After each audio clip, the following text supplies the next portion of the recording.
ಒಬ್ಬ ವ್ಯಕ್ತಿಯ ಮಹತ್ವವನ್ನು ಅವನ ಆಲೋಚನೆಗಳು ನಿರ್ಧರಿಸುತ್ತವೆ. ಈ ಶಾಶ್ವತ ಸತ್ಯವನ್ನು ಈಲಾನ್ ಮಸ್ಕ್, ಸ್ಟೀವ್ ಜಾಬ್ಸ್ ಮತ್ತು ಜೆಫ್ ಬೇಜೋಸ್ ಅವರಂತಹ ಯಶಸ್ವಿ ವ್ಯಕ್ತಿಗಳ ಜೀವನಗಳು ಪುನಃ ಪುನಃ ಸಾಬೀತುಪಡಿಸಿವೆ. ನೆಪೋಲಿಯನ್ ಹಿಲ್ ಅವರು ತಮ್ಮ ಪ್ರಸಿದ್ಧ ಪುಸ್ತಕ ಥಿಂಕ್ ಆ್ಯಂಡ್ ಗ್ರೋ ರಿಚ್ನಲ್ಲಿ ನೀವು ಏನು ಯೋಚಿಸುತ್ತೀರೋ ಅದೇ ಆಗುತ್ತೀರಿ ಎಂದು ಹೇಳಿದ್ದಾರೆ. ಆದರೆ ಅದು ಸತ್ಯವಾಗಿದ್ದರೆ ಏಕೆ ಇಷ್ಟು ಜನರು ಯಶಸ್ಸನ್ನು ಸಾಧಿಸಲು ಹೋರಾಡುತ್ತಾರೆ? ಅವರು ತಮ್ಮ ಭವಿಷ್ಯದ ಬಗ್ಗೆ ಯೋಚಿಸುವುದಿಲ್ಲವೇ? ಅವರು ತಮ್ಮ ಸಾಮರ್ಥ್ಯವನ್ನು ನೋಡಲು ವಿಫಲವಾಗುತ್ತಾರೆಯೇ?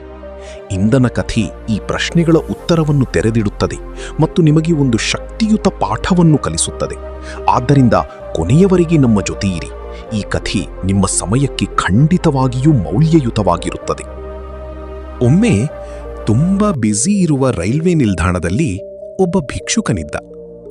ಅವನು ಪ್ರತಿದಿನ ಪ್ರಯಾಣಿಕರು ತಮ್ಮ ರೈಲುಗಳಿಗೆ ಕಾಯುತ್ತಿದ್ದಾಗ ಅವರಿಂದ ಭಿಕ್ಷೆ ಕೇಳುತ್ತಾ ಜೀವನ ಸಾಗಿಸುತ್ತಿದ್ದ.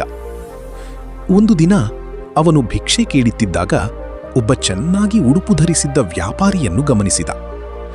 ಅವನ ದುಬಾರಿ ಉಡುಪು ಮತ್ತು ಆತ್ಮವಿಶ್ವಾಸದ ನಡೆ ನೋಡಿದಾಗ ಈ ವ್ಯಕ್ತಿ ಖಂಡಿತವಾಗಿಯೂ ಶ್ರೀಮಂತನಾಗಿರಬೇಕು. ನಾನು ಹಣ ಕೇಳಿದರೆ ಅವನು ಖಂಡಿತವಾಗಿಯೂ ಒಳ್ಳೆಯಷ್ಟು ಕೊಡುತ್ತಾನೆ ಎಂದು ಭಿಕ್ಷುಕ ಯೋಚಿಸಿದ. ಈ ನಿರೀಕ್ಷೆಯಿಂದ ಅವನು ವ್ಯಾಪಾರಿಯ ಬಳಿಗೆ ಹೋಗಿ ಕೈ ಚಾಚಿದ. ಆದರೆ ಹಣ ಕೊಡುವ ಬದಲು ವ್ಯಾಪಾರಿಯವನನ್ನು ನೋಡಿ ಕೇಳಿದ, ನೀನು ಯಾವಾಗಲೂ ಇತರರಿಂದ ಮಾತ್ರ ತೆಗೆದುಕೊಳ್ಳುತ್ತೀಯಾ?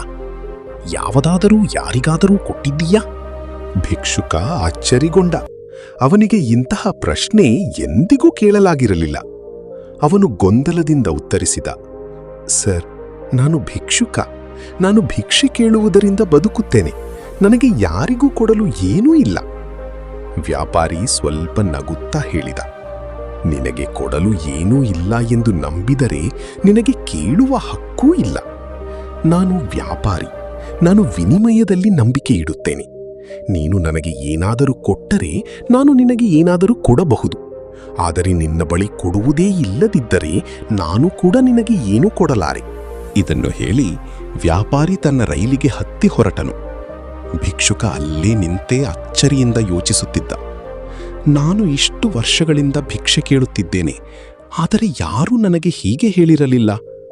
ಅವನು ಕೆಟ್ಟವನಲ್ಲ, ಆದರೆ ಸತ್ಯವನ್ನೇ ಹೇಳಿದ. ನಾನು ಏನೂ ಕೊಡದಿದ್ದರೆ ಜನರು ನನಗೆ ಏಕೆ ಕೊಡಬೇಕು? ಆ ರಾತ್ರಿ ಅವನು ಆಲೋಚನೆಗಳಲ್ಲಿ ಮುಳುಗಿದ. ನಾನು ಏನು ಕೊಡಬಹುದು? ನಾನು ಭಿಕ್ಷುಕನೇ. ನನ್ನ ಬಳಿ ಏನೂ ಇಲ್ಲ.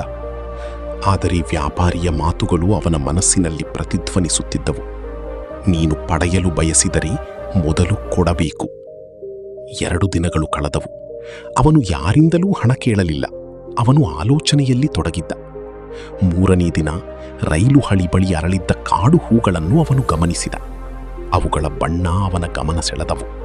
ಹಠಾತ್ ಒಂದು ಆಲೋಚನೆ ಬಂದಿತು. ನಾನು ತೆಗೆದುಕೊಳ್ಳುವುದಕ್ಕೆ ಬದಲು ಏನಾದರೂ ಕೊಡಬಹುದು ಅಲ್ಲವೇ? ಜನರು ನನಗೆ ಹಣ ಕೊಟ್ಟಾಗ ನಾನು ಅವರಿಗೆ ಹೂವನ್ನು ಕೊಟ್ಟರೆ ಹೇಗೆ? ಅವನು ಕೆಲವು ಹೂಗಳನ್ನು ಕಿತ್ತು ತನ್ನ ಸ್ಥಳಕ್ಕೆ ಹಿಂತಿರುಗಿದ. ಯಾರಾದರೂ ಅವನಿಗೆ ನಾಣ್ಯ ಕೊಟ್ಟಾಗ ಅವನು ನಗುತ್ತಾ ಅವರಿಗೆ ಹೂ ನೀಡಲು ಪ್ರಾರಂಭಿಸಿದ.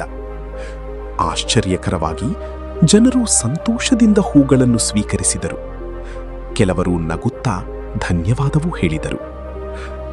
ದಿನಗಳು ಕಳೆಯುತ್ತಿದ್ದಂತೆ ಅದ್ಭುತವಾದದ್ದು ಸಂಭವಿಸಿತು. ಜನರು ಹೆಚ್ಚು ಹಣ ಕೊಡಲು ಆರಂಭಿಸಿದರು. ಆದರೆ ಒಂದು ವಿಷಯ ಅವನು ಗಮನಿಸಿದ. ಹೂಗಳು ಇದ್ದಾಗ ಮಾತ್ರ ಜನರು ಹೆಚ್ಚು ಕೊಟ್ಟರು. ಹೂಗಳು ಮುಗಿದಾಗ ಹಣ ಕಡಿಮೆಯಾಯಿತು. ಹೌದು, ಜನರು ಪ್ರತಿಫಲವಾಗಿ ಏನಾದರೂ ಪಡೆಯಲು ಇಷ್ಟಪಡುತ್ತಾರೆ ಎಂದು ಅವನು ತಿಳಿದುಕೊಂಡ. ಒಂದು ದಿನ ಅವನು ಮತ್ತೆ ಅದೇ ವ್ಯಾಪಾರಿಯನ್ನು ಕಂಡ. ಅವನು ಓಡಿ ಹೋಗಿ ಹೇಳಿದ, ಸರ್, ಇಂದು ನನ್ನ ಬಳಿ ನಿಮಗೆ ಕೊಡಲು ಏನೂ ಇದೆ. ನೀವು ನನಗೆ ಹಣ ಕೊಟ್ಟರೆ ನಾನು ನಿಮಗೆ ಹೂ ಕೊಡುತ್ತೇನೆ. ವ್ಯಾಪಾರಿ ನಗುತ್ತಾ ಹಣ ನೀಡಿ ಕೆಲವು ಹೂಗಳನ್ನು ತೆಗೆದುಕೊಂಡನು.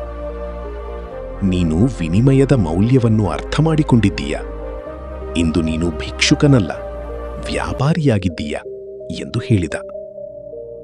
ಆ ಮಾತು ಭಿಕ್ಷುಕನ ಮನಸ್ಸಿನಲ್ಲಿ ಹೊಸ ಆಲೋಚನೆಯನ್ನು ಹುಟ್ಟಿಸಿತು. ನಾನು ನಿಜವಾಗಿಯೂ ವ್ಯಾಪಾರಿಯಾಗಿದ್ದೇನೇನಾ? ಕೆಲ ಸಮಯದ ನಂತರ ಅವನು ಅರಿತುಕೊಂಡ. ಇದೇ ಯಶಸ್ಸಿನ ರಹಸ್ಯ. ಜನರು ದಯೆಯಿಂದ ಹಣ ಕೊಡುತ್ತಿಲ್ಲ, ನಾನು ಕೊಡುವ ಹೂಗಳಿಗೆ ಅವರು ಹಣ ಕೊಡುತ್ತಿದ್ದಾರೆ. ಅಂದರೆ ನನಗೆ ಒಂದು ವ್ಯಾಪಾರ ಇದೆ. ಆ ದಿನವೇ ಅವನು ಧೈರ್ಯವಾದ ನಿರ್ಧಾರ ತೆಗೆದುಕೊಂಡನು. ಅವನು ರೈಲ್ವೆ ನಿಲ್ದಾಣವನ್ನು ಬಿಟ್ಟು ಮತ್ತೆ ಭಿಕ್ಷುಕನಾಗಿ ಮರಳಲಿಲ್ಲ. 6 ತಿಂಗಳ ನಂತರ ಅದೇ ರೈಲ್ವೆ ನಿಲ್ದಾಣದಲ್ಲಿ ಇಬ್ಬರು ಚೆನ್ನಾಗಿ ಉಡುಪು ಧರಿಸಿದವರು ಭೇಟಿಯಾದರು. ಒಬ್ಬನು ಕೇಳಿದ, ನಾನು ನಿಮಗೆ ಪರಿಚಯವಿದೆಯೇ? ಇನ್ನೊಬ್ಬನು ನಗುತ್ತಾ ಹೇಳಿದ, ಹೌದು, ನಾವು ಇಲ್ಲಿ 2 ಬಾರಿ ಭೇಟಿಯಾಗಿದ್ದೇವೆ. ಮೊದಲವನಿಗೆ ನೆನಪಾಯಿತು, ನೀನೇ ಆ ಭಿಕ್ಷುಕ? ನಂತರ ನಾನು ಹೂಗಳನ್ನು ಖರೀದಿಸಿದ್ದವನು. ಹಳೆಯ ಭಿಕ್ಷುಕ ನಗುತ್ತಾ ಹೇಳಿದ, ಹೌದು, ಅದೇ ನಾನು. ಆದರೆ ಈಗ ನಾನು ಭಿಕ್ಷುಕನಲ್ಲ, ನಾನು ಯಶಸ್ವಿಯಾದ ಹೂವಿನ ವ್ಯವಹಾರ ನಡೆಸುತ್ತಿದ್ದೇನೆ. ವ್ಯಾಪಾರಿ ಆಶ್ಚರ್ಯಪಟ್ಟ, ಅದ್ಭುತ, ಏನು ಬದಲಾಯಿತೆ? ಹೂ ವ್ಯಾಪಾರಿ ಉತ್ತರಿಸಿದ, ನೀವು ನನಗೆ ಜೀವನದ ಮಹತ್ವದ ಸತ್ಯವನ್ನು ಕಲಿಸಿದ್ದೀರಿ. ನಾವು ಕೊಟ್ಟಾಗ ಮಾತ್ರ ಪಡೆಯುತ್ತೇವೆ. ಆ ದಿನ ನಾನು ತಿಳಿದುಕೊಂಡೆ, ನಾನು ಭಿಕ್ಷುಕನಲ್ಲ, ವ್ಯಾಪಾರಿಯೇ. ಇಬ್ಬರೂ ಸಮಾನವಾಗಿ ಕೈಕುಲುಕಿಕೊಂಡರು ಮತ್ತು ತಮ್ಮ ತಮ್ಮ ಭವಿಷ್ಯದತ್ತ ಹೊರಟರು.